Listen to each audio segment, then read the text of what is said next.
Em nosso estudo de hoje, eles são 13 do livro Encontro Marcado, tem por título Em Paz de Consciência.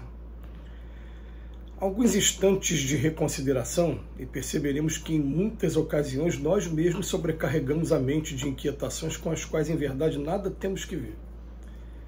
Nesse aspecto de nossas dificuldades espirituais, assemelhamos-nos a criaturas invigilantes que arrematassem os débitos desnecessários dos outros, permitindo-nos cair sob a hipnose de forças destrutivas a que se afazem alguns dos nossos parceiros de experiência. Justo compartilhar as provações do próximo, quando essas provações se lhe vinculam ao aprimoramento, mas por que arrecadar os disparates estabelecidos voluntariamente por aqueles que lhe patrocinam o nascedouro? Comumente, estragamos grande parte do dia entregando-nos a aflições inúteis com as quais em nada melhoramos a condição daqueles que lhe deram origem. Muito ao contrário, em lhes hipotecando a preço, ei-las que se ampliam, transformando-se vezes em vezes em instrumentos de obsessão ou desarmonia, enfermidade ou delinquência. Imunizemo-nos contra a absorção de venenos mentais em cuja formação não tivemos o menor interesse. Se um companheiro infringiu as disposições da lei, convencidos quanto estamos de que todo reajuste surgirá pelo sofrimento, para que agravar a situação com apontamentos cruéis? Alguém ter nos acaluniado ou insultado, fermentando difamação ou vinculando boatos, sem lograr abrir a mínima brecha na fortaleza tranquila de nosso mundo interior? Por que perder tempo ou conturbar o coração se o problema pertence ao maldizente ou ao caluniador, que responderão sem dúvida pelos males que causem? Tenhamos as nossas oportunidades de serviço, alegrias de vida íntima, afeições verdadeiras e tarefas construtivas em mais alto conceito, recebendo-as por bênçãos de Deus que nos cabe valorizar e enriquecer com reconhecimento, trabalho, amor e lealdade aos próprios deveres. Se erramos, retifiquemos nós mesmos, reparando com sinceridade as consequências de nossas faltas. No entanto, se a obrigação cumprida nos garante a consciência tranquila, quando a provocação das trevas nos desafia, tenhamos a coragem de não conferir ao mal atenção alguma, abstendo-nos de passar recibo em qualquer conta perturbadora que a injúria ou a maledicência nos queiram apresentar. O Emmanuel vem mexer num ponto muito delicado nessa lição de hoje, e delicado porque é um costume quase que unânime. Você chega no ambiente de trabalho, por exemplo, e tem alguma novidade, e normalmente as novidades são alguma coisa que alguém fez de errado. Você viu o que aconteceu na Avenida Brasil? Você viu aquela coisa relacionada ao governo? Ou você viu o que aconteceu com aquele ator ou aquela atriz? E normalmente alguma coisa que a pessoa tenha feito de errado e que você acaba colocando em evidência.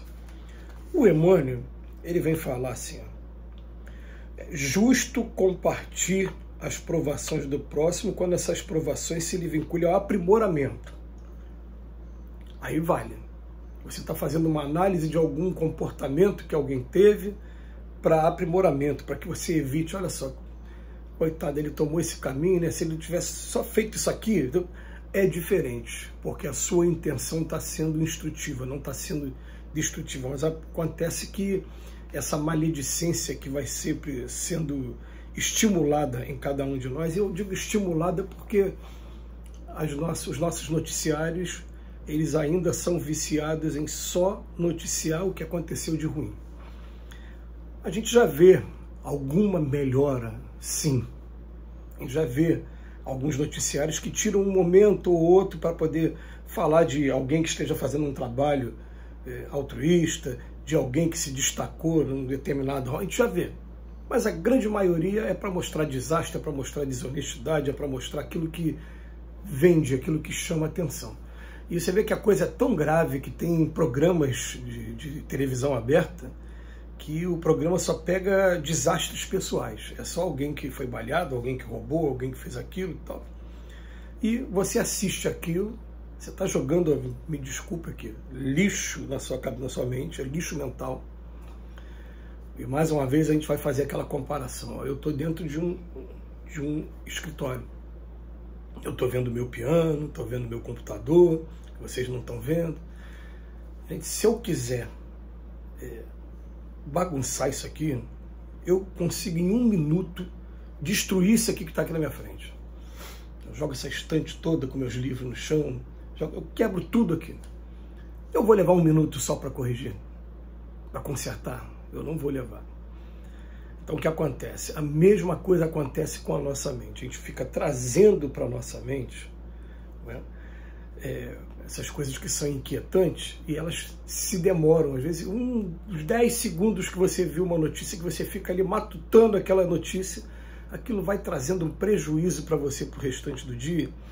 E o Emmanuel, ele vem falando para a gente, olha, vem cá, a gente já não sabe que se a pessoa fez errado, coitada, ela, pela lei de causa e efeito, ela vai ter que resgatar. Se não for resgatar dentro da lei dos homens, vai resgatar perante a justiça divina. Então, para que eu vou ficar ali, ó, estimulando, jogando mais veneno? Porque cada vez que eu jogo mais veneno, o que está acontecendo? Eu estou prejudicando a mim mesmo, porque no meu corpo também a gente vai estar tendo reflexos. Aí que entra a ideia.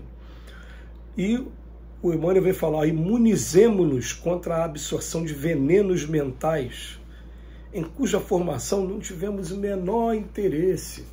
A gente fica ouvindo assim, né, como a gente ouviu essa semana, você viu a operação policial que teve num determinado local? Tá tendo uma operação, tudo bem. Vale a gente ter essa informação? Vale, porque vamos supor que eu tivesse algum compromisso lá por perto. Fala aí, então peraí, vou adiar. Então não é que a gente esteja proibido de divulgar, não. Mas daí é você divulgar, aumentando a dose de veneno, e ainda por cima trazer inquietações para a gente mesmo, falar, ah, meu Deus, olha como é que o estado do Rio de Janeiro está acabando. Tá acabando? Experimenta ir lá para a Rússia, para a Ucrânia, experimenta ir lá para Oriente Médio, para a faixa de Gaza, experimenta para as guerras que tem na África. Gente, seja bem-vindo ao mundo de expiações e provas. E vamos agradecer porque nesse mundo de expiações e provas a gente ainda está encarnado em um lugar que a gente consegue respirar e ainda consegue ter uma vida razoavelmente ali tranquilo, dentro dos limites, ali, tranquilo. Mas mundo de expiações e provas é isso, e eu posso dizer até mais, o mundo de expiações e provas é até pior do que isso. Porque nós não estamos mais no mundo de expiações e provas, nós estamos no mundo de expiações e provas que está regenerando.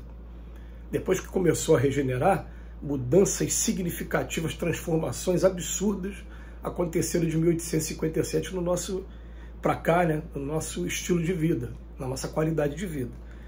Eu acredito que o mundo de expiações e provas é o que a gente encontrava antes de 1857, sem energia elétrica, sem televisão, sem rádio, sem internet, sem inteligência artificial, sem nada disso. Mas fala, para que perder tempo ou conturbar o coração se o problema pertence ao maldizente ou ao caluniador, que responderão pelos males, sem dúvida, que causem. Agora o Emmanuel está falando até de alguém que nos caluniou ou nos insultou.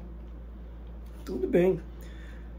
O Emmanuel fala assim para a gente, tenhamos as nossas oportunidades de serviço, alegrias da vida íntima, afeições verdadeiras e tarefas construtivas em mais alto conceito, recebendo-as por bênçãos de Deus. Eu vou agradecer a Deus, porque eu estou à véspera de um encontro sobre a vida e obra de Chico Xavier, e esse encontro trata de obsessão.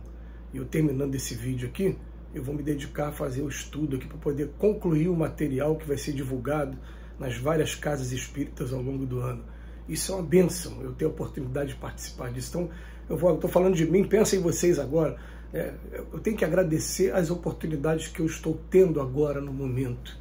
E essas oportunidades, elas podem ser retiradas da gente, assim como a parábola da figueira que secou se a gente não aproveitar. Aí o Emmanuel termina, se erramos, retifiquemos nós mesmos, reparando com sinceridade as consequências de nossas faltas. No entanto, se a obrigação cumprida nos garante a consciência tranquila, quando a provocação das trevas nos desafie, tenhamos a coragem de não conferir ao mal atenção alguma.